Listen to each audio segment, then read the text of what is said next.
Next topic is method of valuation of goodwill. Okay, goodwill का theoretical concept आपने पहले भी पढ़ा है. तो प्रीवियस वीडियो में हमने the concept of goodwill. Okay, तो we are going to study method of valuation of goodwill. Goodwill की जो वैल्यूएशन होती है वो किन किन मेथड्स के थ्रू होती है. तो there are 3 methods for calculating goodwill. First one is average profit method, second super profit method, and third one is capitalisation method. Okay, ये 3 मेथड जो है वो आपके गुडविल को कैलकुलेट करने के लिए यूज किए जाते हैं.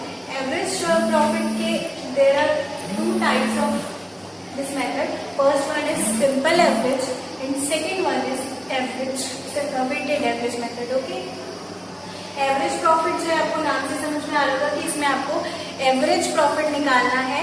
ठीक है, अब देखते हैं इसके दोनों method. First one is simple average and second one is weighted average. ठीक है, तो पहले पढ़ते हैं हम सिंपल एवरेज मेथड क्या होता है.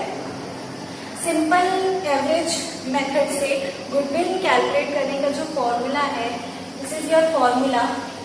Goodwill is equal to average profit into number of years purchase. ठीक है, आपको पहले first you have to calculate average profit and number of years purchase आपको क्वेश्चन में दिया होगा.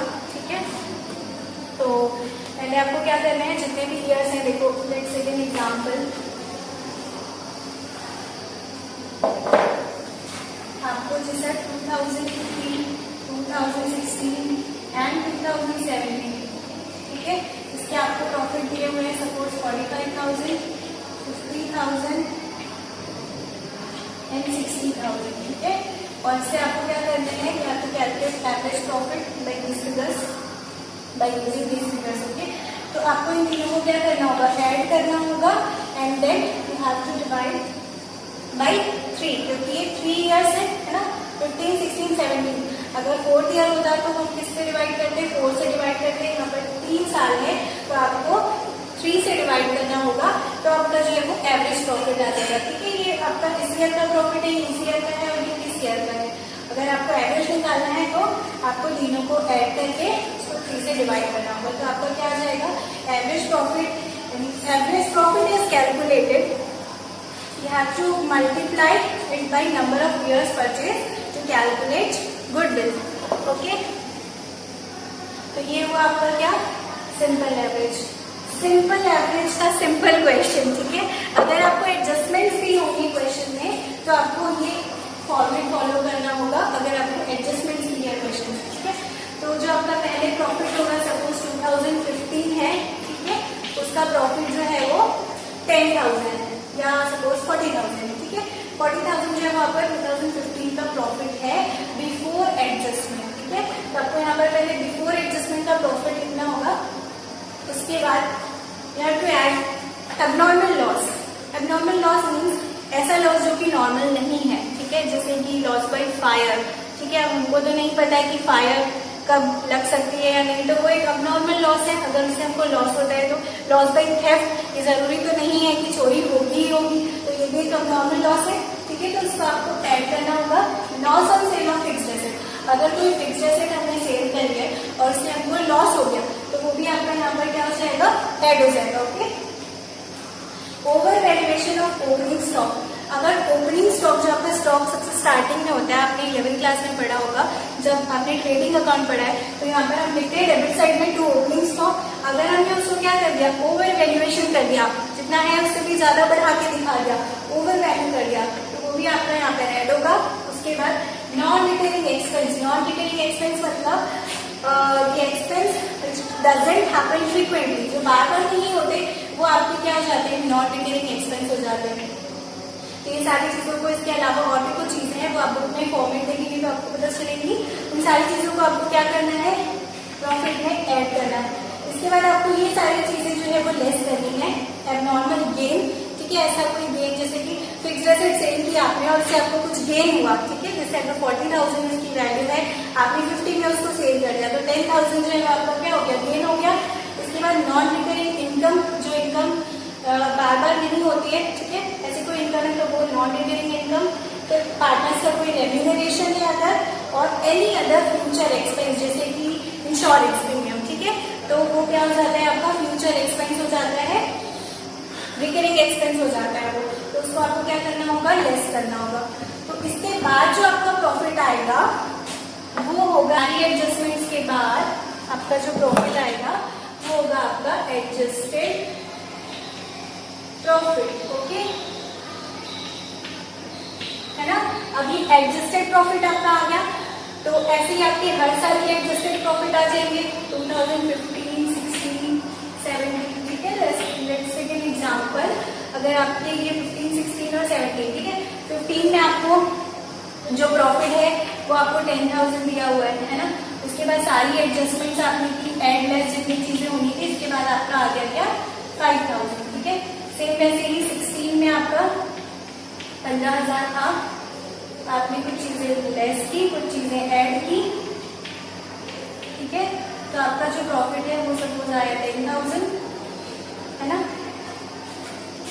और 17 में 20,000 जो आपका प्रॉफिट था, एडजस्ट करने के बाद आपका कितना आ गया,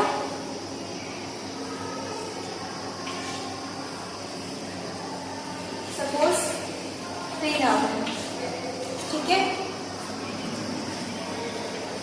तो अब आपको क्या करना है, एवरेज प्रॉफिट निकालना है। एवरेज प्रॉफिट के लिए आपको क्या करना होगा, इन तीनों को ऐड करना होगा। तो 5,000 प्लस 10,000 प्लस 3,000 डिवाइडेड बाय, ठीक है। तो 10 और 5 15 और 3 18,000 डिवाइडेड बाई 3। तो आपका जो एवरेज प्रॉफिट है वो कितना आ जाएगा, 6,000। नंबर ऑफ ईयर्स परचेज आपको क्वेश्चन में गिवन होगा, सपोज 2 है नंबर ऑफ ईयर परचेज, ठीक है। तो आपका फॉर्मूला क्या होता है, it is equal to average profit into number of years purchase. तो ये आपका एवरेज प्रॉफिट हो गया और ये आपके नंबर्स ऑफ ईयर परचेज हो गए। तो आपका 12,000 जो है वो आपकी क्या हो जाएगी, गुडविल, ठीक है। समझ में आया। इस तरीके से आपको सिंपल एवरेज मेथड से गुडविल कैलकुलेट करनी है, whether it is with adjustment or without adjustment, you have to calculate by this method, ठीक है। अब हम देखते हैं सुपर प्रॉफिट। सुपर प्रॉफिट, ठीक है। तो इसमें आपको दो टर्म्स याद रखनी है, एक होता है आपका नॉर्मल प्रॉफिट और एक होता है आपका एवरेज प्रॉफिट और एक होता है आपका सुपर प्रॉफिट, ठीक है। नॉर्मल प्रॉफिट के लिए आपको क्वेश्चन में दिया होगा कि आपकी इतनी कैपिटल थी, उस पर आपका इतना परसेंटेज प्रॉफिट था, तो वो आपका हो जाता है नॉर्मल प्रॉफिट, ठीक है। और एक होता है क्या, एवरेज प्रॉफिट, जो कि आपने प्रीवियस क्वेश्चन में लर्न की, एवरेज प्रॉफिट कैसे कैलकुलेट करते हैं, एंड देन सुपर प्रॉफिट, ठीक है। तो जो सुपर प्रॉफिट होता है वो क्या होता है, super profit is equal to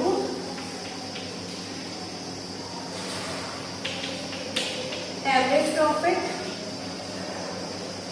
minus normal profit, ठीक है।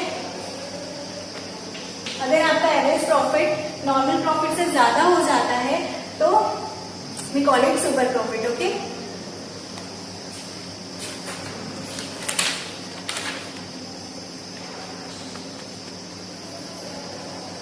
तो इसका एक क्वेश्चन देखते हैं हम।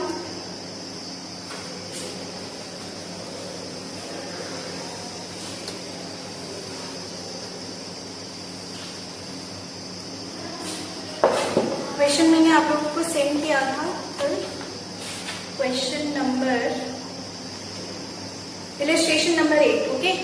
ये सुपर प्रॉफिट मेथड का क्वेश्चन है जिसमें आपको प्रॉफिट दिया हुआ है। फर्स्ट ईयर का है आपका 18,000, सेकेंड ईयर का है 20,000 और थर्ड ईयर का है 22,000, ठीक। ये आपके तीनों साल में क्या है, प्रॉफिट है। तो पहले तो आपको क्या निकालना है, एवरेज प्रॉफिट। एवरेज प्रॉफिट आपका कैसे कैलकुलेट होगा, आपको इन तीनों को ऐड करना है, 18,000 प्लस 20,000 प्लस 22,000 डिवाइडेड बाई क्या करता है ये 3, 1 2 3, 3 साल है अब इसको ऐड करिए, कितना आएगा?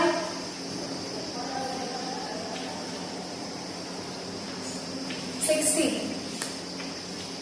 ठीक, तो 20,000 जो है वो क्या है आपका एवरेज प्रॉफिट।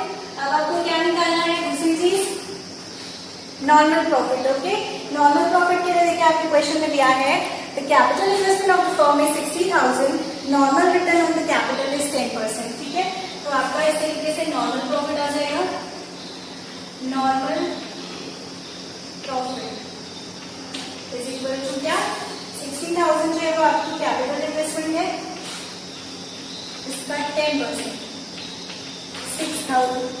6,000 ये क्या हो गया आपका नॉर्मल प्रॉफिट। ठीक है, now we have to calculate super profit. Super profit ना, सुपर प्रॉफिट का फॉर्मूला क्या है? Average profit minus normal profit. Average profit हमारे पास है कितना? 20, नॉर्मल प्रॉफिट है हमारे पास कितना? 6। तो फॉर्मूले में पुट करते हैं 20 माइनस 6, कितना आएगा? 14,000। 14,000 जो है वो आपका क्या हुआ? सुपर प्रॉफिट हुआ। अब आपको गुडविल कैलकुलेट करनी है, तो गुडविल कैलकुलेट करने का आपका फॉर्मूला सुपर प्रॉफिट में क्या होता है? Goodwill is equal to super profit into number of years purchase. ठीक है, तो सुपर प्रॉफिट आपने कितना कैलकुलेट किया? 14,000 and you have to multiply it by number of years purchase which is given in question. Purchase of the average super profit for the last 3 years. So we have to multiply it by 3. 14,000 into 3, 42,000 जो है वो आपकी क्या हो जाएगी? Goodwill. ठीक है, 42,000 क्या हो जाएगी आपकी? गुडविल। किस मेथड से सॉल्व किया हमने? सुपर प्रॉफिट से। तो इसके लिए आपको नॉर्मल प्रॉफिट, एवरेज प्रॉफिट और सुपर प्रॉफिट तीनों कैलकुलेट करके और फिर उसको नंबर ऑफ ईयर्स गुडविल नहीं, पहले आपको सुपर प्रॉफिट का फॉर्मूला लगाना है, इससे आपका सुपर प्रॉफिट कैलकुलेट हो जाएगा और उसके बाद आपको यहाँ पे multiplied by number of years purchase to calculate goodwill. Okay, अब हम देखते हैं कि एवरेज प्रॉफिट और सुपर प्रॉफिट दोनों में क्या क्या डिफरेंस होता है। ठीक है, देखिए एवरेज प्रॉफिट, तो इसकी मीनिंग होती है it is average of profit of past agreed years. ठीक है, सपोज पास्ट 2 years, 3 years और 4 years, इसमें जो है आपको क्या करनी है? प्रॉफिट निकालते हैं। प्रॉफिट को आपको नंबर ऑफ ईयर से आप डिवाइड करते हैं तो आपका क्या आ जाता है? एवरेज प्रॉफिट आ जाता है। और जो सुपर प्रॉफिट है it is the excess of average profit over normal profit. हमने पढ़ा नॉर्मल प्रॉफिट से जितना ज्यादा एवरेज प्रॉफिट होता है वो आपका हो जाता है सुपर प्रॉफिट। ठीक है, अब सेकेंड है नॉर्मल रेट ऑफ रिटर्न। तो एवरेज प्रॉफिट में normal rate of return is not relevant in calculation of average profit, है ना। एवरेज प्रॉफिट जब हम निकालते हैं तो बताइए यहाँ पे हमने कहीं पे यूज किया क्या नॉर्मल रेट ऑफ रिटर्न? ऐसा कुछ यूज नहीं किया ना, क्योंकि ये रेलिवेंट नहीं है। लेकिन सुपर प्रॉफिट में normal rate of return is considered while calculating of super profit, क्योंकि हमको उसके लिए नॉर्मल प्रॉफिट कैलकुलेट करना होता है। And for normal profit we have to calculate number of normal rate of return जो है कैपिटल एम्प्लॉय से आपको नॉर्मल रेट ऑफ रिटर्न को आपको मल्टीप्लाई करना पड़ता है, तब आपका क्या निकलता है? नॉर्मल प्रॉफिट निकलता है। इसके बाद सेकेंड है, थर्ड है average capital employed. Average capital employed is not considered bye calculating average profit. ठीक है, क्योंकि हमको कैपिटल एम्प्लॉयड का कोई काम नहीं होता जब हमको एवरेज प्रॉफिट कैलकुलेट करना होता है। हमको सारे ईयर्स का सिर्फ प्रॉफिट चाहिए और उसको हम नंबर ऑफ ईयर से डिवाइड कर देते हैं।